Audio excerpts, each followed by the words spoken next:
ketika kita punya usaha, kita pasti memikirkan orang lain. Jadi gak usah muluk-muluk ke orang lain. Kalau lu yakini ini usaha, minimal lu bisa membentuk diri lu sendiri. Dan itu menjadi media pembelajaran diri lu sendiri.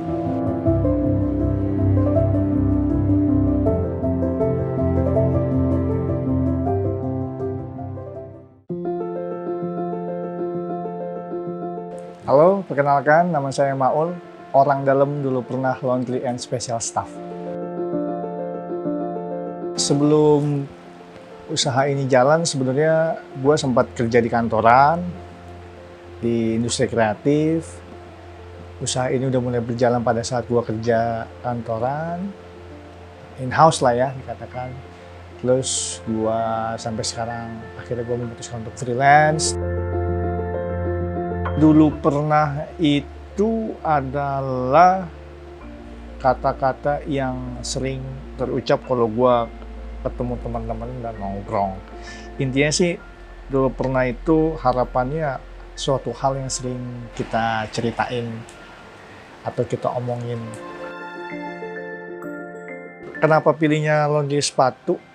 Kenapa nggak laundry yang lain? Sebenarnya satu, basicnya dulu gue sempat jualan sepatu. Terus gue suka sepatu. Terus lihat potensi kayaknya kalau buat cucian sepatu pada saat itu terutama di sekitaran Banjarwijaya, di tempat gua tinggal belum ada. Dan setelah gua ngobrol-ngobrol juga banyak juga orang-orang yang suka sepatu kan. Kayaknya nyuci juga perlu ada ilmunya nih, perlu ada caranya bener kayak gimana sih. Nah, makanya akhirnya gua memutuskan gua harus belajar. Kebetulan ada teman-teman yang main di usaha laundry sepatu duluan. Akhirnya gue belajar dan gue coba kembangin usaha ini. Di sini treatment selain sepatu, kita treatment tas juga, kita treatment dompet juga, kita treatment topi juga. Jadi kebanyakan justru yang sekitaran Banjar larinya ke situ. Kalau sepatu masih 1-2 orang. Kalau gue berpikir cucian sepatu masih punya prospek yang baik ya. Bahkan gue juga setelah ini karena menurut gue dia berpotensi untuk melahirkan beberapa turunan-turunan item lainnya. Kayak misalnya bisa yang berhubungan baik itu yang berhubungan dengan sepatu itu sendiri, dari mulai parfum, dari mulai cleaner, dari mulai tisu dan kawan-kawannya. Jadi produk-produk turunannya masih bisa memungkinkan untuk hadir dari kerangka besar cucian sepatu itu sendiri. Bahkan bisa lari ke retail jualan sepatunya, atau mau melebar lagi ke dunia fashion dari mulai aparel atasan sampai bawahan dan kawan-kawannya. Dan yang paling penting, kenapa ini masih punya masa depan yang baik, subjektif gue ya. Karena sepatu akan semakin mahal, sepatu akan semakin terbatas, dan sepatu itu cocok-cocokan. Ada customer sepatu dijelek banget, ya mungkin nggak bagus-bagus banget lah ya, dan harganya mungkin nggak mahal-mahal banget, tapi ini sepatu punya banyak story. Misalnya peninggalan bapaknya, atau ini pakai zaman ini sepatu mas kawinnya dia. Itu jadi cerita sendiri sih. Bukan soal, balik lagi, bukan hanya sekedar pemanfaatan ataupun merawat sepatu yang kita punya, tapi lebih merawat nilai dari balik sepatu ini. Biasa kalau misalnya sepatu untuk paket standar, kita ada beberapa pilihan untuk sepatu sendiri. Karena dari mulai sepatu itu kita ada cuci aja. Kalau cuci aja itu hanya untuk midsole dan uppernya aja, kita nggak copot talinya. Biasanya itu untuk sepatu-sepatu yang nggak gitu kotor. Jadi dia pakai biasanya kalau misalnya dia sebelum masuk water repellent spray ataupun waterproof spray, dan dia harus pastikan sepatunya bersih. Nah biasanya dia melakukan treatment itu sebelum dia lapisi cairan waterproof. Atau mungkin biasanya dia habis pakai sekali 2 kali masih bersih, dan sebelum disimpan dia baiknya dicuci aja. Itu pengerjaannya 1-3 jam. Nah untuk deep clean-nya, untuk pencucian secara menyeluruhnya, kita ada cuci bersih cepetan sama cuci bersih aja. Kalau cuci bersih cepetan itu kita ada priority 1 kali 24 jam, cuman dengan slot terbatas kecuali warna putih. Dan itu pun konteksnya kita lihat, kalau sepatu sangat parah banget, kita nggak bisa masukkan itu. Karena percuma kalau cepet-cepet nggak bersih juga kan capek. Karena apa? Karena ketika sepatu basah itu belum ketahuan ini udah bersih apa masih kotor. Jadi mau nggak mau abis kita cuci basah, itu harus dikeringkan dulu. Kalau masih kotor, baru kita cuci ulang. Sebenarnya makan waktu dari itu. Dan tantangan terutama yang ngomongin pada saat nyuci, itu ketika sepatu sangat kotor dan kita cuci nggak bisa hilang. Udah gitu orangnya maunya buru-buru. Nah itu sulit. Banyak juga beberapa teman-teman gua juga yang buka cucian sepatu juga dia di rumah. Jadi dia cuma jemput, nggak punya tempat, tinggal ambil dia cuci di rumah. Dan itu berarti kan kita bisa saving budget untuk tempat. Nah kalau untuk sekarang ini, dulu pernah itu concernnya dia hanya dicuci sepatu aja. Cuci sepatu sama di unyellowing untuk midsole beberapa bahan. Kayak berbagai macam bahan-bahan rubber kita bisa unyellow. Biasanya pada kuning-kuning tuh kita masih bisa untuk unyellowing.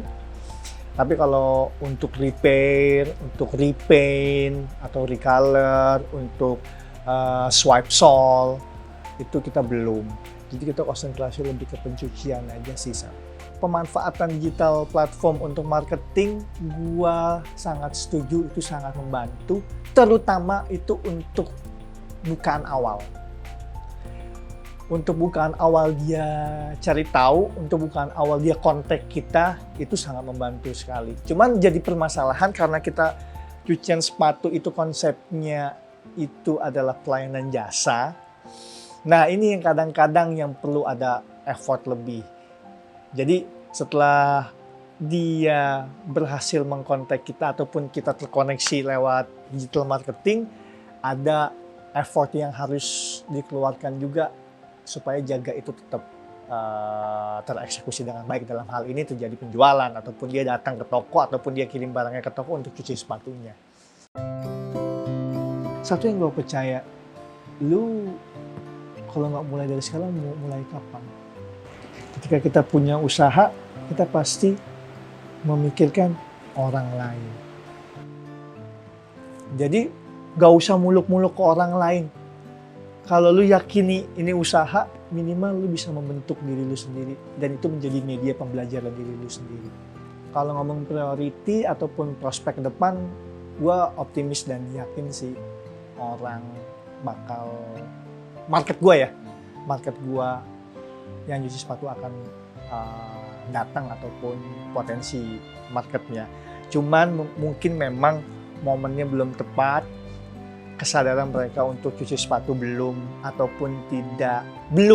lah bisa dikatakan belum menganggap ini penting, atau mungkin juga mereka belum tahu kalau sebenarnya ada cucian sepatu di dekat mereka, atau juga mungkin mereka biasa sudah punya langganan cucian sepatu yang lainnya. Itu menjadi pertimbangan, dan menurut gua ini salah satu hal yang sangat potensial sekali. Dan kenapa gue sangat yakin, karena tidak menutup kemungkinan dan gue yakini nggak selamanya gue akan menjadi freelance kan.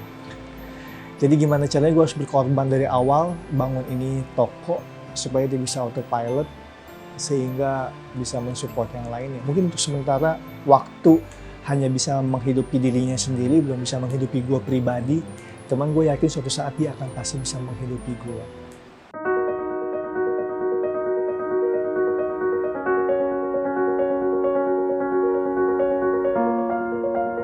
Oke, buat teman-teman yang punya sepatu, yang pengen sepatunya bersih, atau misalnya mau berbagi rezeki biar sepatunya tetap bersih, bisa datang ke Lulu Pita Laundry and Special Staff.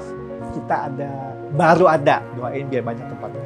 Kita baru ada di Ruko Azores Perumahan Banjarwijaya, Blok B17A, nomor 36. Di sini kita bisa, kita baru hanya cuci aja ya, kita cuma bisa cuci aja. Itu dari mulai tas, dompet, topi, clutch, heel, sendal, dan tentunya sepatu, semua jenis bahan sepatu. Jadi jangan tunggu tidak bisa bersih, langsung bawa.